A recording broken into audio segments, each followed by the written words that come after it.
जय गुरु जी, शुक्राना गुरु जी। गुरु जी के चरण कमलों में कोटि कोटि प्रणाम और सारी संगत जी को जय गुरु जी। संगत जी, आज का जो शुक्राना सत्संग है वो है मेरा कि कल मतलब संडे की रात में जब मुझे नींद आया था। एक्चुअली मैं और मेरा बच्चा दोनों हम बातें कर रहे थे, पढ़ाई से संबंधित बातें हो रही थी, तो सोते सोते लेट हो गया। मतलब आई थिंक 2 बजे के करीब मुझे नींद आया है और मैं 2 बजे करीब सोई जब, तो मैं गहरी नींद में सो गई थी। और उसके बाद क्या हुआ, 2:39 में 2:39 में मेरा नींद खुला। उस समय मैं जो अपने रूम का जो लाइट था मैं उसको ऑन करके ही सोई थी, क्योंकि उसके साथ मेरा बालकनी का लाइट कनेक्ट है, तो मैं उसको ऑन करके सोई थी। तो संगत जी क्या हुआ कि जब मैं मतलब करवट बदल के मैं सोई थी और सडन मेरा जब आँख खुलता है 2:39 में, तो मैं फील कर रही हूँ, मैं अंदर से बहुत डरी हुई थी। मुझे ऐसा लगा कि कोई ना कोई ब्लैक एनर्जीज की थी कि मेरा एक पैर को, मैं जैसे मेरे राइट वाले पैर को उसने पकड़ के रखा है और लेफ्ट वाले हैंड से और अपनी राइट हैंड से वो क्या करिए मेरे गले को दबोचने के लिए मेरी तरफ हाथ बढ़ाए। और संगत जी मैं एकदम मतलब उस सडन मेरा आँख खुलता है 2:39 पे, और जब मेरी आंखें खुलती है तो मैं देखती हूँ मेरा शरीर मतलब टोटली शिवरिंग हो रही है और मतलब मैं हिल भी नहीं पा रही थी। और मैंने जब आँख खोला, मुझे पहले लगा कि मैं सपने में देख रही संगत जी, लेकिन लिटरली मैंने उस चीज़ को ना आँख खोलने के बाद भी मैं उस चीज़ को फील कर पाई हूँ। यानी कोई ना कोई नेगेटिव एनर्जी तो थी संगत जी, जो मुझे कल कुछ ना कुछ हार्म पहुँचाने के लिए आ रही थी, लेकिन उसने मेरे नेक तक पहुँच कर वो मुझे मतलब जैसे होता है कि एक हाथ से उसने पैर को दबाया, दूसरे हाथ से वो मेरे गले को दबाने चाह रही थी, लेकिन मैंने गले में गुरु जी का मैंने लॉकेट स्वरूप पहन रखा है संगत जी। तो वो एनर्जी, और उसी वक्त सडन मेरी आंखों से मेरी नींदें खुलती है और मैं अपने आप को हिला नहीं पाती हूँ संगत जी। और मैं लिटरली बहुत डर गई थी। जब मैं डरी संगत जी, बिलीव नहीं करेंगे, मैं अपने आप को बहुत कोशिश कर, अब मेरे मुंह से ना जय गुरु जी, उसके बाद लिखा ओम नमः शिवाय, गुरु जी का मैं मंत्र जाप करने लगी कि गुरु जी गुरु जी गुरु जी। उसके बाद मैंने गुरु जी का मंत्र जाप किया और बहुत देर के बाद मतलब मुझे लगता है कि 5 से 10 मिनट के बाद मैं जाकर नॉर्मल हो पाई हूँ। लेकिन जब मैं नॉर्मल भी होकर जब मैंने फिर अपने कोचित होकर सोया संगत जी, बिलीव नहीं करेंगे, मेरा जो राइट वाला साइड का जो पैर और हाथ है ना, उसी तरह से वो कांप रहा था। तो मुझे कल लिटरली फील हुआ था कि कोई ना कोई एनर्जीज इस तरह से मेरे पे अटैक की है संगत जी। तो आए दिन क्या होता, कल देखिए संगत जी संडे था, 7 तारीख भी था, और गुरु जी का मैसेज 2 दिन पहले भी आया था कि 7 तारीख को घर में सत्संग करना है। तो और सत्संग में क्या लंगर प्रसाद बनाना, उन्होंने वो भी बता दिया था संगत जी। और कल भी मैं जब 3 साढ़े 3 बजे के करीब मैं यूट्यूब ओपन की तो मुझे एक सत्संग आया, वो भी सत्संग का ही था कि आज संडे है और आज के सत्संग करना है। तो मैं लिटरली मेरे दिमाग में क्लिक किया कि मैं आज करने वाली थी मंडे के दिन। मैं कोशिश करती हूँ कि मंडे के दिन मैं 1 घंटे का प्लेलिस्ट चलाकर सत्संग कर लेती हूँ, अकेले भी करती हूँ संगत जी। खड़ा प्रसाद बनाती हूँ, चाय प्रसाद या फिर कुछ भी जलेबी या समोसे कुछ भी रख के मैं 1 घंटे का प्लेलिस्ट चलाकर अपना सत्संग कर लेती हूँ संगत जी। तो मेरे मन में ये था कि आज, और जब संडे का जो सत्संग करने का गुरु जी ने मैसेज दिया था वो था कि आपका 12:30 बजे के करीब दोपहर में था। तो जो आंटी जो अपना सत्संग शेयर कर रही थी संगत जी, उन्होंने बताया कि मैं आज दोपहर में 1 घंटे का मैंने प्लेलिस्ट चलाकर अपना सत्संग किया। और जो आंटी अपना सत्संग शेयर की थी जिनका चैनल में, उन्होंने 1 घंटे का जो प्लेलिस्ट है जो सत्संग में चलाना है, जो हमें सवेद गुरबानी, उन्होंने वो डिस्क्रिप्शन बॉक्स में भी अपना वो डाल रखा था लिंक। तो ये चीज़ें हुआ, तो मैं सोची कि दोपहर हो गया, तो मैं सोची कि चलो आज ही कर लेती हूँ, मंडे के दिन कर लूँगी। तो मैं फ्री होकर अपना काम कर रही थी। मैं उसके बाद मैं सारा काम खत्म करने के बाद मैं सोची कि थोड़ा सा लेट जाती हूँ। 3:30 करीब बज रहा था संगत जी, और मैं यूट्यूब ओपन करने के साथ ही मेरे सामने आया कि आज संडे है और आज 1 घंटे का सत्संग करना है। तो मेरे दिमाग में क्लिक किया कि मैंने कहा कि चलो कर ही लेती हूँ। 2 बार 3 बार अगर मैसेज आ रहा तो कुछ तो होगा, गुरु जी चाहते हैं, और आज 7 तारीख है तो मैं कल नहीं करूँगी, आज ही कर लेती हूँ। तो संगत जी मैं उसी वक्त उठी है। मेरे बच्चा पहले दिन ही फ़ोन मतलब सैटरडे को ही फूल ला कर रख दिया था। तो मैंने फिर पूरा घर साफ उफ करने के बाद मंदिर सफाई वफाई करने के बाद गुरु जी का जो सारा जो मैंने बिछा रखा है, गुरु जी का जो चौकी पे जब बिछा रखा मैंने, उसके सारा कपड़े उपड़े चेंज किए, पूरा साफ़ सफाई करके फूलों से मैंने डेकोरेट किया पूरा, और डेकोरेट करके मैंने पूरा तैयार को, तो जैसे होता है कि सत्संग में तैयार टाइम लग जाता है संगत जी। तो फिर मैंने अपनी जो सिस्टर की बेटियाँ उनको मैंने फ़ोन किया, फिर उनको कहा कि तुम लोग भी आ जाओ, ये मैं 1 घंटे का। तो वो बोल रही है कि मासी आप पहले क्यों नहीं बता। मैंने कहा कि यार मुझे भी नहीं पता था, सडन ये चीज़ें हैं कि 2 दिन सारा मैसेज, और मैं तो कल करने वाली थी। तो वो मैंने कहा कि कोई नहीं आप लोग आ जाओ। तो फिर वो लोग भी आए, और इस तरह से मैं उनकी 3 3 बेटियाँ, मेरा अपना बच्चा, हम मतलब 5 लोग मिलके हमने बैठ के गुरुजी का 1 घंटे का सत्संग किया था संगत जी। तो बहुत अच्छा सत्संग रहा और गुरुजी ने जो कहा था कि समोसा जलेबी का भोग लगाने के लिए चाय प्रसाद का, तो वो भी मैंने किया। तो गुरुजी का आशीर्वाद से कल का दिन बहुत अच्छा रहा लगे।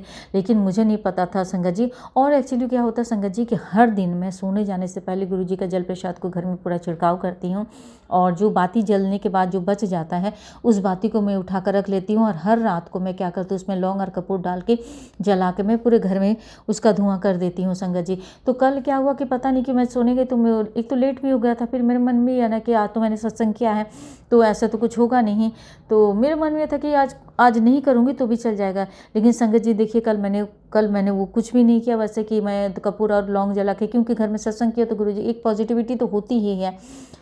तो लेकिन फिर भी देखिए संगत जी 2 बजे मैं सोने गई हूँ और 2:39 पर इस तरह से मतलब लिटरली मैंने वो चीज़ को फील किया। अगर वो सपने में होता तो मुझे उस समय, सपने में तो हो रहा था लेकिन जब मेरी आंखें खुली उस समय भी मैंने उस चीज़ को फील किया। मैं बेड के पास मैंने उस चीज़ को फील किया और मैं लिटरली बहुत डर गई थी। मैं मंत्र जाप करते फिर मैं सोची कि अभी 2:30 बज रहा, उठूँगी। एक तो काँप रही थी मैं अंदर से ना, बहुत ज़्यादा डर सा फील हो रहा था। फिर मैंने क्या किया, हनुमान चालीसा लगाया संगत जी। हनुमान चालीसा लगा के मैंने अपने तकिए के पास रखा। उसके बाद धीरे धीरे मंत्र जाप करते हुए फिर पता नहीं मुझे कब नींद आई है, और उसके बाद तो मेरी जो नींद खुली वो उस समय मुझे लग रहा है कि 6:30 करीब बज गया था। तो फिर मेरी नींद खुली उस समय। तो ये था संगत जी कि घर में देखिए किसी न किसी तरह से, मतलब जो लोग भी आज ब्लैक मैजिक कर रहे हैं, जो लोग इस तरह से गलत काम कर रहे हैं, और आए दिन मुझे अपने घर में कुछ ना कुछ ऐसे नेगेटिविटी फील होती है। और मैं वो अब तो बिल्कुल मतलब उतना डर नहीं लगता जैसे कि पहले डर लगता था हर एक चीज़ों से। अब वो है कि गुरुजी का आशीर्वाद से, गुरुजी ने इस तरह से ब्लेस कर रखा, गुरुजी ने इतने हिम्मत दे रखा अंदर से कि आज गुरुजी के वजह से, मतलब संगत जी बिलीव नहीं करेंगे, पहले मैं कभी भी अकेली नहीं सो पाती थी, मुझे बहुत डर लगता था। लेकिन आज मैं अकेले भी सो जाती हूँ। लेकिन आज वो हिम्मत, वो जो शक्ति गुरुजी ने प्रदान की, इसकी वजह से आज ये सब सारी चीज़ें जो पॉजिटिविटी आई है और डर नहीं फील हुआ। मुझे अंदर से ये लग रहा था कि नहीं, उस नेगेटिविटी एनर्जी को बोलना चाहिए कि भाई अब मैं डरने वाली नहीं हूँ। लेकिन फिर मुझे लगा कि नहीं भाई, किस तरह की एनर्जी क्या है, कब क्या हो जाए नहीं पता। लेकिन गुरुजी का आशीर्वाद से बहुत हिम्मत मिला है, बहुत शक्ति मिली है, और एक पॉजिटिविटी घर में हमेशा बनी रहती है। और संगत जी जो दूसरा वाला रूम है जिसमें मेरा बेटा आजकल सोता है, जिसमें मैंने अपना पूजा घर बना रखा है, उसमें भी आए दिन मेरे बच्चों को कुछ ना कुछ ऐसा फील होता है, डरता है, और उसको भी बहुत बार महसूस हुआ कुछ। तो मुझे जहाँ तक होता है कि मेरे इस घर में कहीं ना कहीं कुछ ना कुछ नेगेटिविटी तो है, और मैं अगर नहीं फील करूँ तो मेरे बच्चे को फील होता है, और कुछ ना कुछ एनर्जी उसको दिखती है, ब्लैक में कुछ ना कुछ उसको शैडो दिखता ही रहता है। तो जो भी हो, मैं गुरुजी से यही प्रार्थना करूँगी कि गुरुजी अगर मुझे अपना घर चेंज करना तो प्लीज़ ऐसा कोई इंतज़ाम कर दीजिए कि मैं इस घर को छोड़ दूँ। क्योंकि मैं जिस तरह से मैं कल जो कुछ हुआ मेरे साथ, या जिस तरह से मैं डरी हूँ, मुझे लिटरली फील हो रहा है कि कुछ नहीं, बहुत कुछ, और कुछ बड़ी वाली कुछ नेगेटिविटी है मेरे घर में।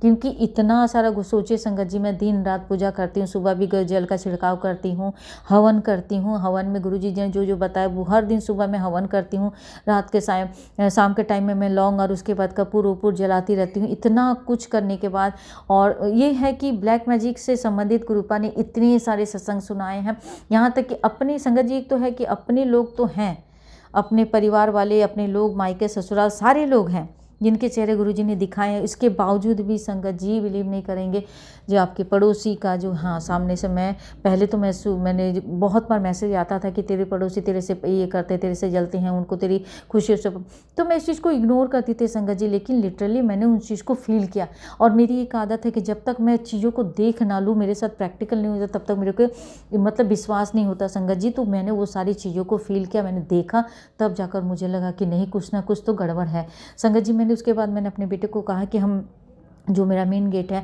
मैंने कहा कि बेटा हम वहाँ पर एक कैमरा लगाते हैं। पता नहीं क्यों मुझे अब डाउट बहुत हो रहा है, क्योंकि जो कुछ हो रहा है मेरी ज़िंदगी में, जो कुछ इस घर में, क्योंकि इतना पूजा पाठ, इतना हवन करने के बावजूद भी अगर आपके घर में नेगेटिविटी है तो वो कोई ना कोई नॉर्मल मतलब एनर्जीज तो है नहीं। क्योंकि जिस घर में पूजा पाठ हवन होता है, जल का छिड़काव होता है, उसके बाद आपका इतना कुछ करने के बाद भी अगर वो नेगेटिविटी है तो वो नॉर्मल तो हो ही नहीं सकती है संगत जी।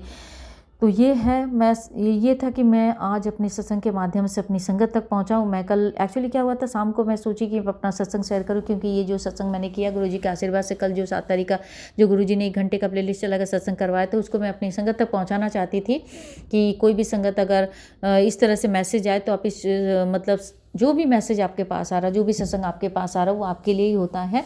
तो आप उस सत्संग को पूरा सुने, पूरी भक्ति भावना के सुने, ताकि आपको हर अपनी प्रश्नों का जवाब मिले और आपके लाइफ से जो भी प्रॉब्लम है, लाइफ में जो भी चीज़ें चल रही, जो भी सिचुएशन है, उस चीज़ों से लड़ने के लिए, क्योंकि ये चीज़ें होती है कि मेरी लाइफ में संगत जी बिलीव नहीं करेंगे, ऐसे ऐसे सत्संग आते जैसा लगता है कि जैसे मेरी ही लाइफ की कहानी मुझे मेरे सामने दोहराया जा रहा है। तो सत्संग के माध्यम से चीज़ें होती है और वो सत्संग हमारे सामने, क्योंकि एक चीज़ है संगत जी, गुरुजी ने जब सत्संग का ये जो सिलसिला शुरू किया था तो उनको ये पता था कि आने वाले टाइम में जो संगत बढ़ेगी, जो नई संगत है, उनको कैसे विश्वास होगा कि उनके लाइफ में जो प्रॉब्लम आ रही है उसके साथ गुरुजी कैसे चमत्कार करते। तो ये सत्संग एक जो ऐसा जरिया बना है जो हमें हिम्मत प्रदान करता है, हमें गुरुजी के प्रेजेंस फील करवाता है, गुरुजी की एक से बढ़कर एक जो चीज़ें जिनकी लाइफ में ब्लेसिंग्स हुई है, जिनके लाइफ में चमत्कार हुआ है, वो सारी चीज़ें सुनकर हमारे अंदर वो विश्वास उठा है। क्योंकि आज गुरुजी चोले में नहीं है, लेकिन हमें ये पता है कि जो हमारे पास गुरुजी का स्वरूप है, उसमें वो साक्षात विद्यमान हमारी बातों को सुनता है, हमारे प्रश्नों का जवाब देता है। हम जो भी कोई भी प्रश्न अपने गुरुजी से स्वरूप के सामने बैठ कर जब उनसे पूछते हैं, बोलते हैं या कंप्लेन करते हैं, शिकायत करते हैं, या लड़ते हैं, गुरुजी हर प्रश्नों का जवाब हम अपने सत्संग के माध्यम से हमारे तक सही समय पर पहुंचाते हैं। और कुछ ऐसे घटनाएं होती हैं संगत जी जो हमारे लाइफ में होने वाली रहती है, लेकिन उसको गुरुजी सत्संग सुनवा कर हमारे लाइफ से वो कितने सारे, वो मेरे लाइफ में तो मैंने अनलिमिटेड वो चीज़ों को फील किया संगत जी कि मैंने जितनी सारी सत्संग, क्योंकि जब से मैं गुरुजी से संगत जी जुड़ी हुई हूँ मैंने, और जब मेरा गुरुजी के साथ कनेक्शन जुड़ा है उस समय से लेकर आज तक संगत जी, मैं सुबह जो मेरा शुरू होता है, दिन का शुरुआत मेरे गुरुजी के सत्संग से शुरू होता है और रात में भी गुरुजी के सत्संग के माध्यम से ही मेरी दिन की रात की एंडिंग होती है। तो ये चीज़ें हैं कि मैं बिना सत्संग के तो सो ही नहीं सकती, और सारा दिन मेरे कान में मैं लगाकर अपना सत्संग काम भी करती रहती हूँ, चाहे कुछ भी करती रहूँ संगत जी, मेरे कान में हमेशा सत्संग चलता रहता है। कान में लगाकर मैं सत्संग को सुनती रहती हूँ, क्योंकि कौन सा सत्संग मेरे लिए है, कौन से सत्संग से मेरा क्या मेरे लाइफ में कौन सी घटना होने वाली, कौन सी नेगेटिविटी बच्चों से संबंधित, मेरे से जो कोई किचन में कोई काम कर रही है उसमें कितने सारे, क्योंकि हम संगत को, बहुत सारी संगत को पता है कि किचन में कितनी बार इतनी सारे एक्सीडेंट हो चुके हैं। तो वो बहुत बार ऐसा हुआ संगत जी कि जो सत्संग हम सुनते हैं उससे वजह से क्या होता है, जो चीज़ें घटनाएं बहुत बड़ी होने वाली रहती है वो गुरुजी सत्संग सुनवाकर उसी वक्त हमारे उस कष्ट को काट देते हैं। तो सत्संग में बहुत पावर है, सत्संग में बहुत जादू है। तो सत्संग को पूरा सुने, पूरी भक्ति भावना को सुना, हर एक बातों को ध्यान से सुने, और जब आप पूरा सत्संग सुनते हैं तभी आपके प्रश्नों का जवाब मिलता है। और गुरुजी साक्षात उस सत्संग में जब हम सुनते हैं, करते हैं, जहाँ भी हम अपने सत्संग जब गुरुजी के स्वरूप के आगे बैठकर हम जब अपना सत्संग को शेयर करते हैं तो उस बात में तो सच्चाई होती है, तो भ्रम पालने की भी ज़रूरत नहीं है संगत जी, क्योंकि बिना गुरुजी के आशीर्वाद से, बिना गुरुजी के परमिशन से, बिना गुरुजी के ब्लेसिंग से हम अपना सत्संग भी नहीं शेयर कर सकते हैं, और हमारी सत्संग जो है वो अपनी वो संगत तक भी नहीं पहुंचेंगी। तो हर एक सत्संग में गुरुजी की ब्लेसिंग्स होती है। और मैं अपने भी अपना जो शुक्राना सत्संग है गुरुजी के पावन मंत्र से ही अपना विराम दूंगी। ओम नमः शिवाय, शिव जी सदा सहाय। ओम नमः शिवाय, गुरुजी सदा सहाय। जय गुरुजी, शुक्राना गुरुजी।